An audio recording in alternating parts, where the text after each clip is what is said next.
It was a sad day when Sail Groove closed its doors for good. College coverage stopped this fall, and Chalk Talk took its first hiatus since it began in the fall of 2008. But thanks to U.S. Sailing, we're back and better than ever. Eric Stork will not be joining us anymore. He's moved on to bigger and better things, namely training for the Olympics with his partner in the 49er, Trevor Moore, representing the U.S. this August. Best of luck to those guys. But we do have a great replacement. I'm pleased to announce that Chalk Talk has somehow managed to acquire the 2009 Quantum Female Sailor of the Year, who that same year led her team to the national championship, the Kiwi turned New Yorker, Jane Macky. Hey Chris, thanks for having me. I'm a huge fan of the show. I know I have huge shoes to fill with Eric being gone, but I'm hoping that some of the tips he left me will help me out. So I've been reading up on our sponsor, US Sailing, and I heard that they have this great promotion going on. It's a college sailing membership program. It's $95 for 4 years, no matter when you sign up. It's pretty incredible. Pretty good savings. I hope that everyone out there who's eligible will check it out. Jumping right in, we've got a slew of regattas to cover this past week. One of my favorites, one of the few big boat regattas that we cover here on Chalk Talk, is the LA Harbor Cup, hosted by Los Angeles Yacht Club and Cal Maritime. Thanks to Rich Roberts for the photos and press releases, and for full coverage, check out layc.org, where you can also see the rest of this video from Jim Gregson. Winds were a little bit low, but it was still managed to get 10 races, so it was good and fun. And I believe the Los Angeles Yacht Club treated us really well. It was good food, good accommodation, and we enjoyed ourselves for the whole weekend. And we would like to thank everyone for organizing it. Thank you. Cal Maritime defends its title to take the 2012 trophy. As in the rest of college sailing, the keel haulers' ability to come back from tough situations to finish without any diggers seemed to be their secret. An over early and a hardware problem put them deep in the fleet in races 6 and 7th, but they finished both in 4th place. Congratulations to skipper Matthew Van Rensselaer and the rest of the Cal Maritime team. Showing some California love, I'll also note that for the first time in the event's 5-year history, that state took all 3 podium positions. At Navy Spring Women's Regatta, we had 20 teams. This was the first time we've seen 20 teams at this regatta in quite a while.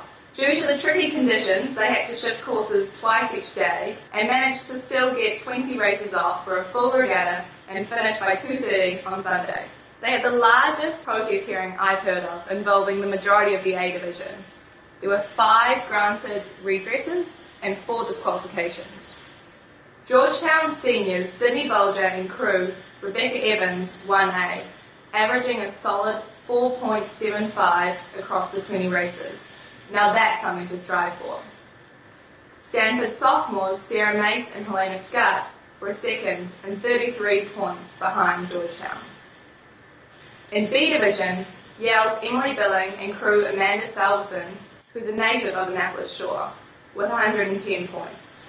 Second was Bowdoin, still needing support in A division, but here's one to watch, freshman Kaylee Schwitzer. Finishing third in B was URI sophomore Chanel Miller, also reigning national champion. This, along with a 5th place in A, was enough to get them second overall. Notably absent this weekend was Dartmouth. We'll look forward to seeing them next weekend at St. Mary's. And thanks to Erica Linemill for all the video coverage. Now, it was quite a weekend for the Mid-Atlantic. Just down the road, Georgetown hosted the John Jackson team race, kind of a sideshow to the main event at St. Mary's. Saturday was tricky with light and shifty winds and puffs that caused more than one capsize. Sunday had nearly perfect team race conditions.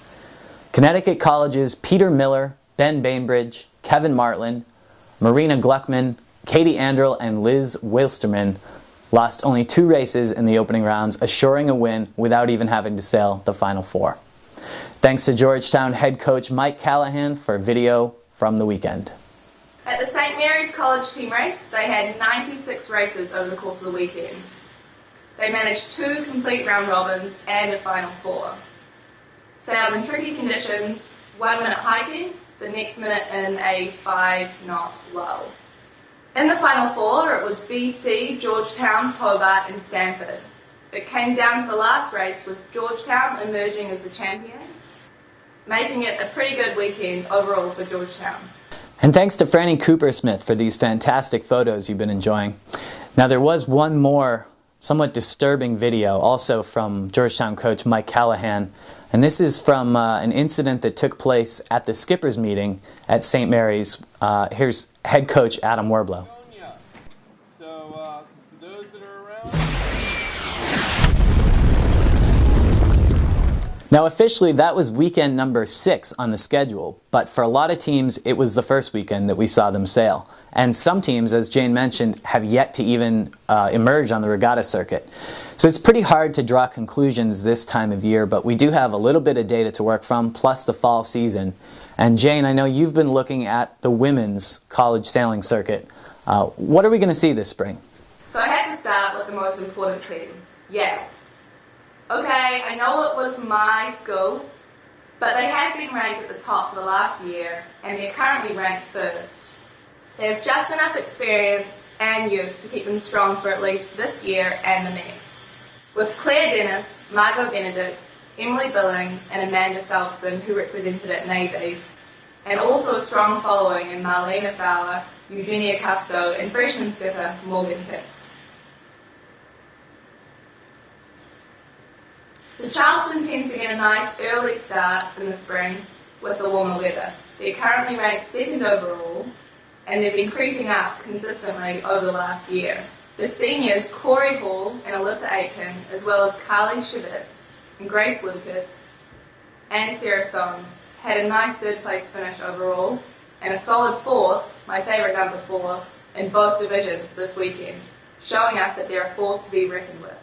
Pulling off a sweet 1st place finish this last weekend was Georgetown. They had a great fall last year with Sydney Bulger leading the team, and it'll be interesting to see where they place their cards this coming season, with Sydney splitting time between co-ed regattas and women's. Who can forget the college national champions of 2011, URI? Still with the same team, they have seniors Amy Hawkins and Caroline Hall, and B skipper Chanel Miller. Dartmouth is expected to be good, but we haven't seen them on the water this year. The young team at Stanford is continuing to climb the ranks, with a 4th place finish this past weekend. BC holds the College Sailor of the Year, Annie Hager, but loses her frequently to co-ed sailing regattas. It will be interesting to see how BC plays their cards this year, and what sort of groove they get into. Yeah, Jane, I'll be interested to see where teams like BC, Harvard, and Georgetown send their top women skippers this season. They've all got sailors that can go either way, women's or team racing. But I'm sure that BC's failure to qualify for the Atlantic Coast Championship this fall, when they sent Annie Hager to a co-ed event instead of the qualifier, that's got to be fresh in the minds of all these coaches when they're making these decisions. It's hard. You end up playing a team without their top skipper, and when you bring the ringer back for something like ACCs or qualifications for nationals, there's a transition period. It's a different style of racing. We all know women's sailing is slightly different than co-ed regattas, and they have to transition back into that and also back into the team dynamics. Now turning to the team racing circuit, Georgetown has the best record, a 4th at the Bob Bavier, and then winning 2 weekends in a row, the Graham Hall and the St. Mary's team race. Their starting lineup of Peter Johns or Sydney Bulger, plus Evan Aros, back after almost 2 years away from college sailing, and Chris Barnard, plus a long list of rockstar crews, make this team very tough to beat. The 2011 ICSA champs Roger Williams gave us only a taste of their talent this year, losing the tiebreaker to Georgetown at the Graham Hall. But then this past weekend they sent their alternate sailors to St. Mary's. So we'll be looking to see more from them as the season progresses. Boston College graduated about half of their All-American team last year. But freshman skipper William Bailey and junior Alex Cook joined Women's College Sailor of the Year Annie Hager with a deep and talented pool of crews to help them along. 4th at the Graham Hall, tying Georgetown at St. Mary's. Continuity from year to year is important, especially early in the season, and Yale has that. Jill Morris, Heather May, Chris Sagerblum, Catherine Gummond, Cam Coleman, and Jenna Warner returned looking strong with a win at the Bob Bavier, but then they failed to make the Final Four at St. Mary's. Stanford has it too, returning their incredible recruiting class from last year, now sophomores Kevin Labe, Oliver Toole, Mateo Vargas, and sophomore crews Kelly Ortel and Tally Buckstaff, plus debuting freshman Haley Kirk. They finished second at the Bob, third at St. Mary's. We also got to be looking further down the season for the very experienced Charleston Cougars team, finishing third at the Bob and the Graham Hall. Also in the hunt, Hobart William Smith returning seniors and juniors, plus they pick up Johnny Norfleet transferring from UVM. Dartmouth hasn't hit the water yet, but they were fast in the fall. We'll see if they can put together a team racing squad. Now, as for the West Coast teams, the Jeremy McIntyre team race is usually a great opportunity to see them all together. This year, the event kind of a wash. Light winds both days. They were only able to complete 35 races of the first round and had to turn to a seldom used part of the rule book that says if you don't complete a series, the regatta still counts, but we go by overall win percentage rather than head-to-head performances, since not everybody raced each other. So for this year's McIntyre team race, the top position is shared by USC and Michigan. It's that time of the year again. US Sailing has extended their college dry suit competition until March 19th. Post a video on the US Sailing Facebook wall on why you deserve a new dry suit. The video with the most comments and likes will win a dry suit from Gil and US Sailing. The bar has been set pretty high, so get your creative juices flowing and crank out your last-minute entries this weekend. We're also pleased to be bringing back the US Sailing College Sailor of the Week. Every week, a panel of coaches from around ICSA vote on the most deserving honoree based on these criteria. This week, the panel chose Georgetown for their outstanding performance at both the team racing and women's top intersectionals, just proving how deep this team really is. Congrats also to last week's winners. On the co-ed side, Brad Milliken sailing with Kristen Holloway and Michael Caballero from Coast Guard. And on the women's side, Corey Hall and Sarah Scudder and Carly Shevitz from College of Charleston. And now we look at the upcoming weekend. Another kind of unique event for the spring. We're used to seeing team racing for the co-ed divisions, but next week we have the Truxton Umstead hosted by Navy. This is an incredible 4-division event, 420s, FJs, lasers, and radials. They invite 20 teams, so if you do the math correctly, that's 60 boats on the water, a minimum 120 sailors. Quite a sight to see, and on top of that, they're supposed to get good weather this weekend. So at St. Mary's Women's Regatta this weekend, we're looking forward to seeing some of the teams from the north we haven't seen on the water this year. It's notorious for being terrifyingly freezing, which is always fun around spring break time. Adam Werblow is recommending wetsuits and dry suits. Though this weekend, I'm seeing temperatures of around 70 degrees. And down south, it's the Frank Mendelblatt team race hosted by University of South Florida and Eckerd. Teams will be sent to each site on Saturday. The top teams will then go to gold round, the bottom teams go to silver. And so that means a whole lot more team racing for everybody. I love these two host team race events. A lot of fun. And Jane, I hate to do this to you, but we do have a tradition here on Shock Talk. The hosts typically pick the winner from each intersectional. We keep score.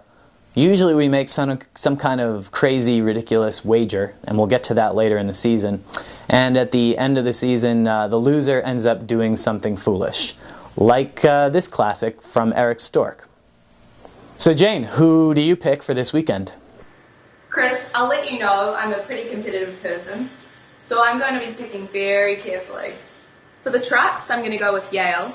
I know they have a really seasoned team, they have a home advantage, and they always do well at this regatta.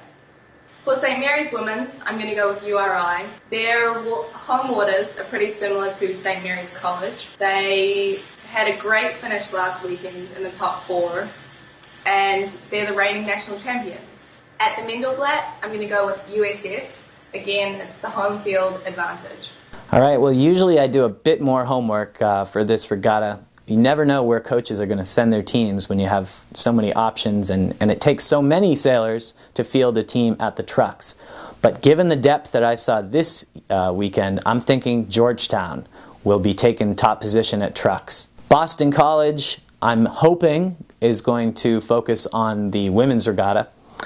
And for the team race at the Mendelblatt, College of Charleston. They're going to be spread thin going to all three of these events, but I think they're going to get it done down at the Mendelblatt. Thanks again to all the contributors who helped us out this week with video coverage. If you are sitting out there and you're thinking, well, I'm going to be at a college regatta, I've got a video camera or an iPhone or whatever, feel free to help us out. It doesn't matter if it's an intersectional or a smaller series, we don't care. We want your pictures, your write-ups, and your video. So go ahead and send that over to chalktalk@chrisloveproductions.com and we'll get your stuff on the air. Just make sure to send who you want us to credit. So thanks for watching and good luck this weekend. Take care.